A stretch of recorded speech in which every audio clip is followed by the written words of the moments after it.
পরকীয়ার আগুন শুধু ঘরই নয়, প্রাণও পুড়িয়ে দেয়। সবশেষ দুটি ভয়ঙ্কর তথ্য দিয়ে শুরু করি। গত শুক্রবার, মানে 2 দিন আগের কথা বলছি, আজ যেহেতু রবিবার, খুলনায় এক রাতে দুটি হত্যাকাণ্ডের ঘটনা ঘটেছে এবং দুটি ঘটনাই অত্যন্ত নৃশংসভাবে হত্যা করা হয়েছে এবং দুটি ঘটনাই পরকীয়ার ঘটনা। এবং সবচাইতে যে আলোচিত বিষয়টি, খুলনার শিপইয়ার্ডের সামনেই বলা যায়, একেবারে এক যুবকের মরদেহ পাওয়া গেছে, পলিথিনে মাথা আটকানো, হাত পা একেবারে বাঁধা অবস্থায়।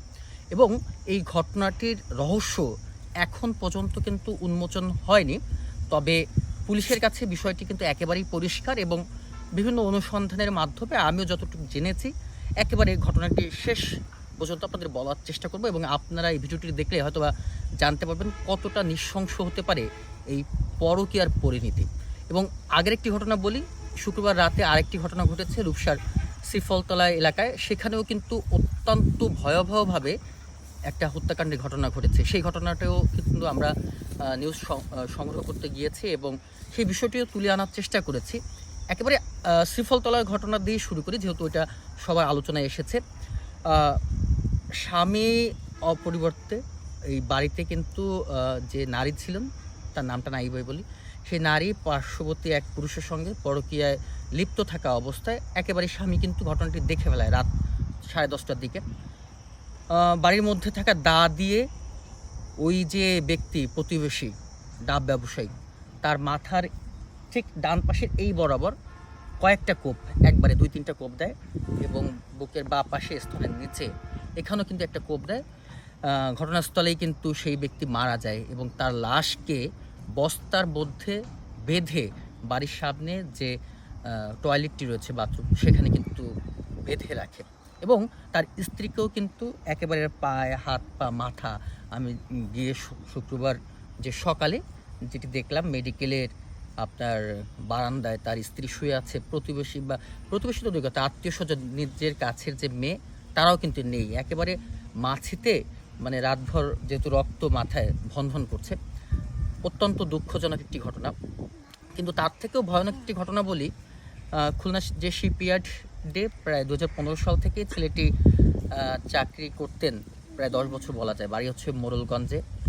তো এখানে চাকরির সুবাদে ছেলেটির বয়স 24 বছর বয়স। স্থানীয় এক প্রতিবেশী নারীর সঙ্গে টিকটক করতেন খুব। তার স্বামী থাকতেন চট্টগ্রামে।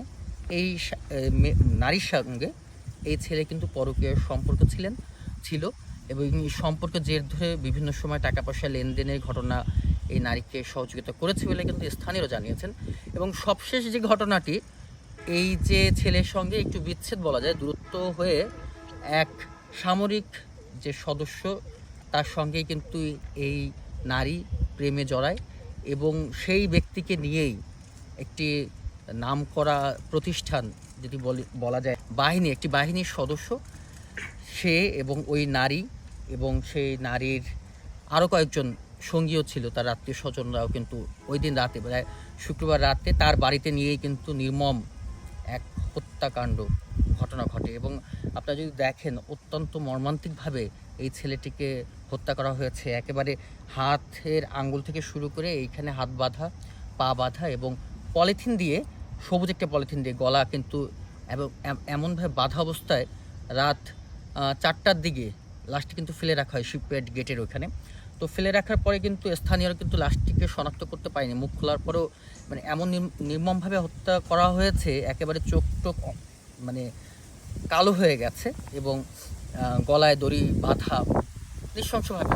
পরবর্তীতে আমি যখন শুক্রবার সকালে খুলনা মেডিকেলের ফরেন্সিক বিভাগে গিয়েছি, তখনও কিন্তু লাশ শনাক্ত হয়নি। পরে সামাজিক যোগাযোগ মাধ্যমে ছবিটা দেওয়ার পরে বিকেল 3:30টার দিকে কিন্তু তার পরিবারের সদস্যরা শনাক্ত করতে পারেনি।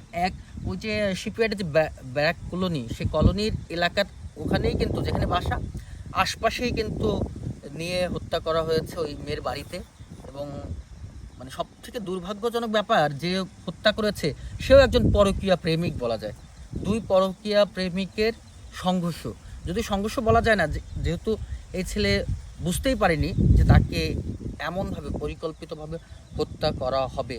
যেহেতু সে একজন আইন শৃঙ্খলা রক্ষাকারী বাহিনীর সদস্য, আমরা আমরা যখন লাস্টে হাত পা বাঁধা দেখছি, এক ভাইয়ের সাথে কথা হচ্ছিল, তিনি বলছিলেন যে একটা মেয়ের পক্ষে, মানে আমাদের প্রথম থেকে মনে হচ্ছিল যেহেতু ছেলেটার বয়স কম, অবিবাহিত, নারীজনিত একটা ঘটনা ঘটতে পারে, কিন্তু এমনভাবে হাত পা বেঁধে নির্মমভাবে যে হত্যাকাণ্ড, সেটি কিন্তু আসলে মেনে নেওয়া যায় না। এর আগের যদি কয়েকটি ঘটনা বলি, যে খালিশপুরে তাসকির হত্যাকাণ্ডের যে ঘটনাটা, সেটাও আপনারা জানেন, একই রকম ঘটনা, যে পরকীয়ার জেদ ধরে তাসকিরকেও কিন্তু ঠিক এমনভাবেই হাত পা বেঁধে নৃশংসভাবে রাতভর নির্যাতন চালিয়ে কিন্তু হত্যা করেছে। এই দুটি ঘটনাও কিন্তু একেবারে শুক্রবার রাতে, মানে 2 দিনের ঘটনা। তো বিষয়টা হচ্ছে এটা থেকে আসলে আমাদের সবাইকে সচেতন হওয়া, যে আসলে ভালোবাসা চুরি করে কখনো সুখী হওয়া যায় না, এটা যেমন এক। আর যে ভালোবাসায় মানে বিশ্বাস থাকে, সেখানে গড়ে ওঠে জীবন। আর যে ভালোবাসায় যেখানে পরকীয়া থাকে, সেখানে কিন্তু এমনভাবে কিন্তু জীবন কেড়ে নেয়। এবং আপনারা আপনাদের দিক থেকে অবশ্যই ভিডিওটা শেয়ার করবেন এবং অনেক বেশি সচেতন হবেন যে পরকীয়ার মানে এই সমাপ্তি কখনোই ভালো হয় না। কেননা আপনি যদি চুরি করে, যে ভালোবাসাটা চুরি করে ভালোবাসা হয়, চুরির পরিণাম কি? বিচার। সেই বিচারে কাঠগড়ায় দাঁড়াতে হবে এবং সব বিচারের যে ফলাফল, সেটি কিন্তু সুন্দর হয় না, একেবারে নির্মমভাবেই হয়। তো সবাই ভালো থাকবেন। যদিও যে যুবকের জিপিআই রোডের ঘটনাটি, এটি আমার অনুসন্ধানের দিক থেকে আপনাদের আলোকপাত করলাম। এখনও কিন্তু পুলিশের থেকে কনফার্মেশন কোনো কিছু জানানো হয়নি, হয়তোবা পুলিশ তদন্ত করে এর আরও বিস্তারিত জানাতে পারবে খুব শীঘ্রই, আশা করি। সবাই ভালো থাকবেন, ধন্যবাদ।